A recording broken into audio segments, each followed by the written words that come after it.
الحمد لله وكفى وسلام على رسوله المصطفى وعلى آله وصحبه وسلم أما بعد ولا القيبتان وقيبت لبادن أجهد ليني على مدها لجو جرتو قفك لجو أصيبي إيشا يحسدك يسحرك مركي قرآن كان لجو أخري كدي قيبتي كواد ولا يروح نقص هذا الني قفك على مدها اسكو أركا انت aanan ruqyada ama meesha quraanka lagu akhriyo ama qofka quraanka inta aanan lagu akhrin calaamadahaas waanu ka soo hadalna qaybta koowaad insha Allah taala qaybtaana waxaan idin la wadaagi doonaa qofka markii quraanka lagu bilaabo calaamadaha lagu arki doono biidnillahi taala insha Allah falnabda ala barakatillah شفاء لروحي وحبل المتين bulshooy bishaaro warheede waa maxay bishaaradu soo moogid in laga raystay xarumihii dadka badan la isku dhex cilaajinayo bad cilaaj uu furay xarun dadka si gaargaar ah lagu daweeyo ilaan xaaji xasadkayga baad ahayd maxaad mar hore ii geen wayday xaruntaas sida gaarka ah dadka loogu daaweeyo waa adiga boqolka qof igu dhex daraya cudurrada laga daaweynayo waxaa ka mid ah dhiig furanka waalida ceedo wareerka umusibyaanka gabdhaha wejiga ka halaabay baabasiirka dhagaxa kiliyaha gala xoojinta raganimada isha dhiigkarka sokorta naxdinta kili xanuunka waswaaska madax xanuunka jinka dhalmala'aanta dhasha Allah bixiye toobinta iyo kuwa kale oo fara badan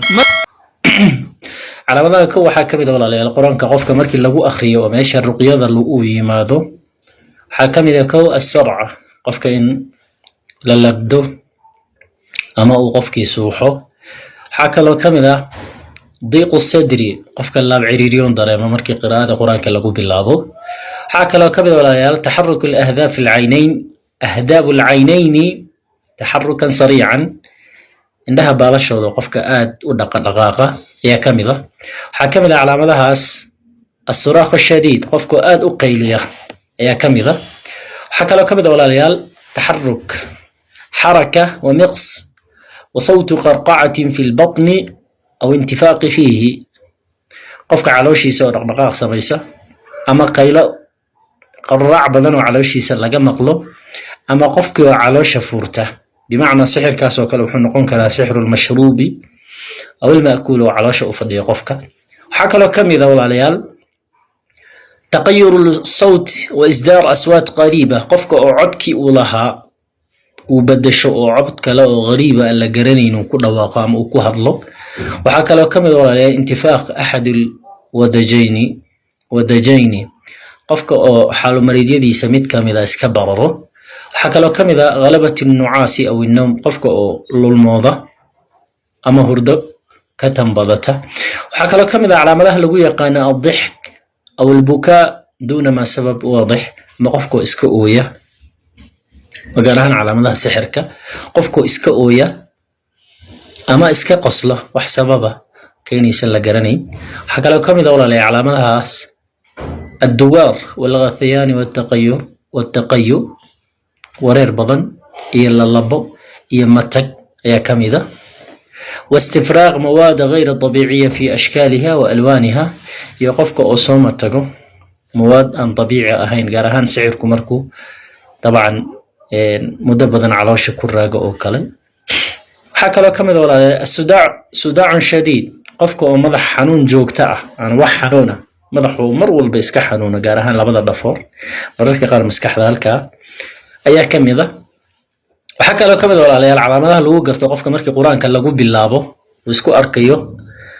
الثقل في الأطراف إن أدي مذع علاس وكدريمو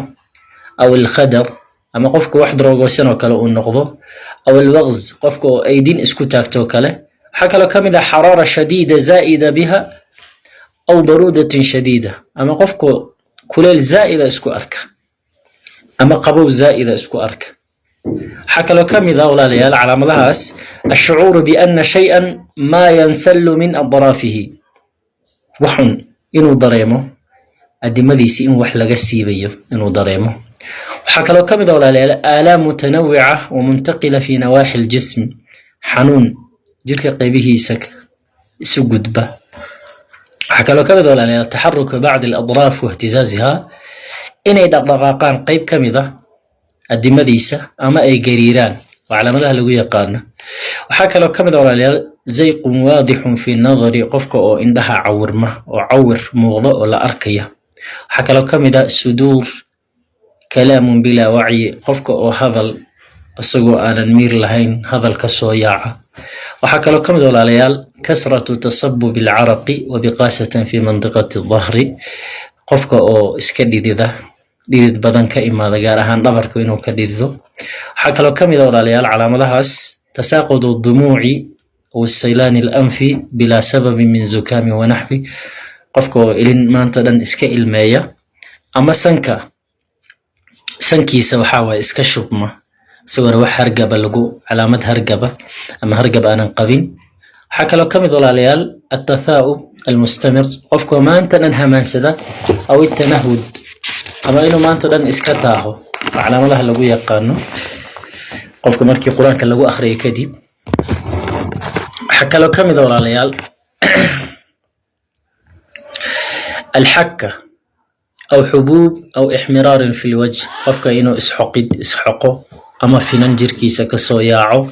ama wejigiisa uu guduuto markii qiraa'ada qur-aanka lagu bilaabo. waxaa kaloo ka mid walaalayaal ashucuuru bilacyaa shadiid fi asnaa'i alqiraa'a qofka oo daal daran qofka oo dareema markii qiraa'ada qur-aanka lagu bilaabo. wa cadami raqbati fi ikmaali ruqya isla markaana uusan jeclaysan ruqyadii qur-aankii in lagu dhammeeyo. waxaa kaloo ka mid ah calaamadaha xuduus qashcariira tasri fi anxaa'i ilbadan in waxaa waaye jirkiisa jadidacay ku jabto uu jadidacooda jirkiisa. waxaa kaloo ka mid ah calaamadahaas qiyaaba can ilwacyi qofka oo miirka ka taga wairtifaac sawti nafas isla markaana